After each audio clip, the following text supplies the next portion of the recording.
I'm expecting another child. Something about growing a boy inside of you makes you want to aggress. Is Candace Owens okay? Hey guys, welcome back to the show. Buckle up, because we haven't done this in a while. I haven't been following her as closely because there's been so much else going on and I've been doing so much other work.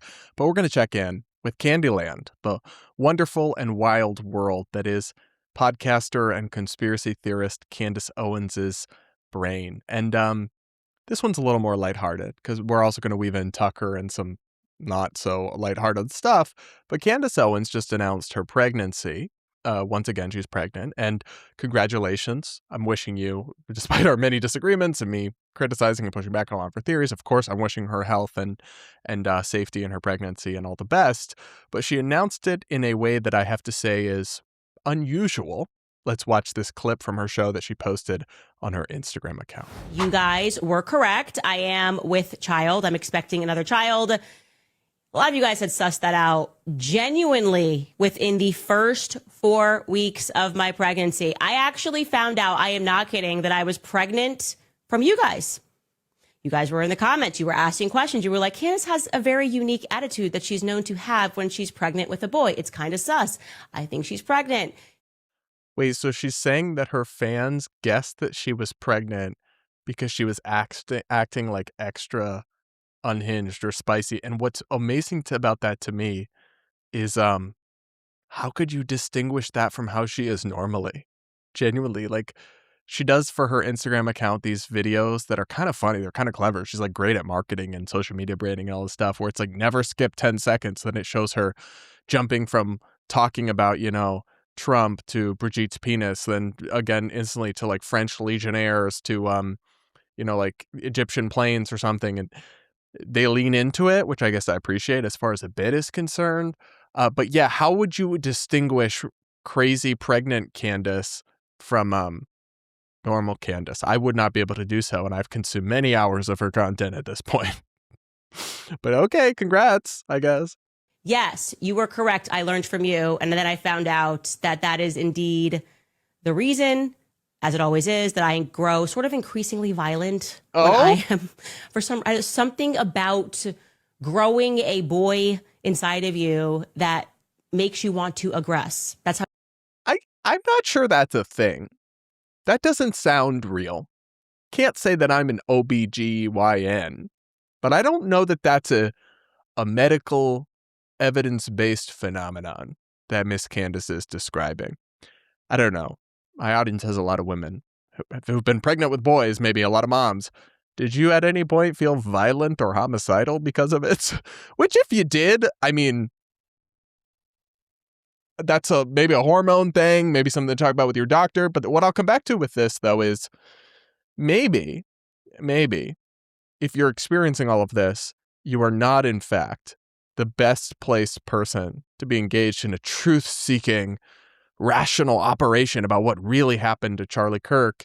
And maybe, in fact, you should reflect on the fact that maybe some of this emotional instability you've been experiencing may actually have affected your thinking and rationality. In fact, that would be the best defense or excuse for some of the crazy conspiracy theories and unfounded claims and narratives she spun about all the Egyptian plane stuff that got debunked and she never followed up on it. The congressman she accused of and promoted and agreed with a person accusing of having been in a secret military base meeting, and then he was in D.C. on camera the whole time. It's like, I don't know, maybe you should lean into this as an excuse for your erratic behavior, but that would require you to acknowledge and apologize for it. I don't know. But hey, don't punch me, scary violent lady. I don't know. I also think this is a little tongue-in-cheek, so don't take this too seriously, any of this particular thing she said or my reaction to it. That's how I feel. I don't understand it, but I want to physically fight people. The more pregnant I become, I want to physically fight people. There's nothing I can do about it. It's a condition.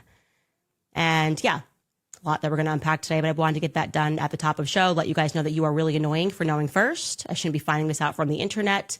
Who do you guys think you are? Clearly, you know me better than I know myself. Over this weekend, something else happened. There was a death hoax, and I had all of these messages from people, my mom, my dad, my aunt, everyone that I know asking me to post a sign of life because apparently there was this combo that some girl posted and then deleted that I passed away. And then on top of that, there was some like obituary website that said that I was going to die on Sunday. So listed my date of death as Sunday, which is totally crazy. I don't know. I think people do these things to get into your head psychologically.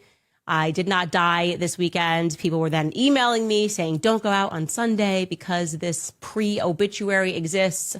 I did not slow down my weekend in any way at all. I just don't live in that, I guess, that vein of fear because it's just unhealthy. And every day we get emails of people asking me, don't go, don't travel, don't do this. You can't, I can't live in a cage. Bird can't fly in a cage.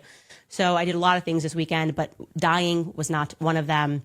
In fact, it's the opposite. I'm growing life. So be happy, smile. It's great. I mean, congrats. Again, I really do wish her the best with all of that. But the death hoax is crazy. I did see that on Twitter. Some like crazy far-right chick claimed she got hacked, but she posted this message about Candace being dead and all this stuff. And we just live in such a wild and unserious time that I don't know what the heck's going on anymore. But Candace does obviously, I think, contribute to that with a lot of her crazy conspiracy theories. And the pregnancy thing was a new one, but maybe I'm just ignorant. Maybe that is a thing. I don't know. Y'all will have to let me know in the comments. But I also would again humbly suggest that if you are experiencing these kinds of violent hormonal fluctuations and mood swings, that maybe you are not in the place to be leading a groundbreaking investigation into Charlie Kirk that is still yet to break ground. At least in my estimation.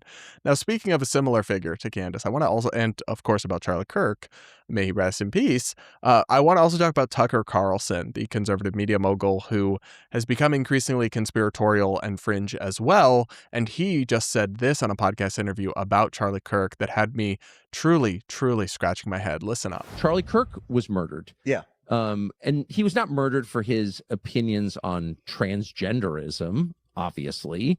He was, I believe, and most people who knew him well, as I did, and was friends with him as I was, believe he was most likely murdered for his evolving views on Israel. So I get it. A lot's at stake. The world is at stake. But from my perspective, I have a duty to say what I think is true. I'm often wrong, and I always say that because it's a fact. I have been wrong a lot, and I may be wrong now. True.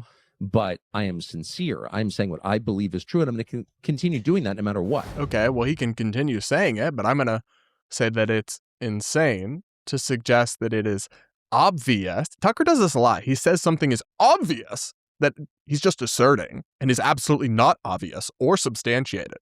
The idea that it's obvious Charlie Kirk wasn't killed because of his views on trans issues, even though there is a person charged with his murder with extensive evidence who had a trans lover and explicitly says that is the motive. And Charlie himself had faced many threats from the most radical fringe of the trans community and believed that he was in danger because of them. Actually, no, it's not obvious that that's all fake, that the Utah state government, local authorities, federal prosecutors, and Turning Point USA and Charlie's widow and everyone are all in on some conspiracy to fabricate this thing and all just believe this and are going along with it. Listen, you could make a case for that, but to assert that that is obvious or that that's clearly true is just crazy. It's just not true. It's just disconnected from reality. And also the idea that it's just obvious that it was Israel. Notice how he didn't give a piece of evidence to that effect. And Charlie Kirk had not publicly broken with Israel at all. And even if he had, I mean, lots of major media figures do that and they don't get assassinated by the Mossad. I mean, never, again, I'm not the type of person to say never about anything, but it's like it is crazy to assert outlandish claims as if they are obvious fact when they are not. And then the second part of what Tucker says, where he goes, oh, well, most people who were close to Charlie believe that it was Israel. That's just not true. Most of the people who were close to him, in terms of the people that work with him at Turning Point USA and his family, all believe it was Tyler Robinson. And now other people who knew him or had relationships with him have gone down this conspiracy train, like Candace, like Tucker, and that's fine. But to say like most of the people he was close to believe that is like objectively not true. And I just find it crazy. I don't know, does he just do this for like shock value, for clicks, to go viral? But how can you be so reckless with the claims you're making about the death of somebody who you called a friend? I find that, and I find that wild. I really do. And people dug up this clip of Charlie Kirk himself on Bill Maher's podcast. And he certainly seemed to believe that he was in danger primarily because of radical trans activists. Listen to him himself speak about this. You're not expecting trouble, are you? Not quite. You travel with security? Unfortunately. You do? Yeah. Wow. Like what kind? You know, security. Well, I'm sorry that you have to do that, but that's the price of fame. And boy, I mean, man, you're everywhere. You're we like the new It Boy of podcasts. No, it's true. We have different jihadis that want to kill me. The purple-haired jihadis, the woke guys. Well, they want to kill me just as bad. Probably. Oh, they really do. So there you go. You have Charlie himself speaking not too long before he passed away or was killed, unfortunately, and saying that he was regularly threatened and people wanted to kill him who were purple-haired jihadis. So he's talking about like radical trans activists, Antifa types. And then you have somebody who was dating a trans person, has all these messages, even told family members, like, we've got to stop his hate. And a whole case built up. All these levels of government, and you're like, well, it's obvious that wasn't the case. It's obvious. Not by the definition of the word obvious that I'm familiar with. You could say it's possible that that's not the truth and there's some grand conspiracy and all this stuff. But to say it's obvious and then to suggest as if it's a proven fact that it was Israel is just, I don't know what's happening with these fringe media figures, but they go off into these echo chambers and they bounce off of each other and they become more and more radical and more detached from reality. And with Tucker in particular, he says that he's just in earnest. He's just saying what he believes and all this, but he's also changed everything he believes over and over again, like a weather vane, flip-flop from one side to the other. And I don't know. I don't think he's learned the lesson of his whole getting fired from Fox News after he spread insane 2020 election lies and also was bad-mouthing Trump via text while publicly saying he supported him.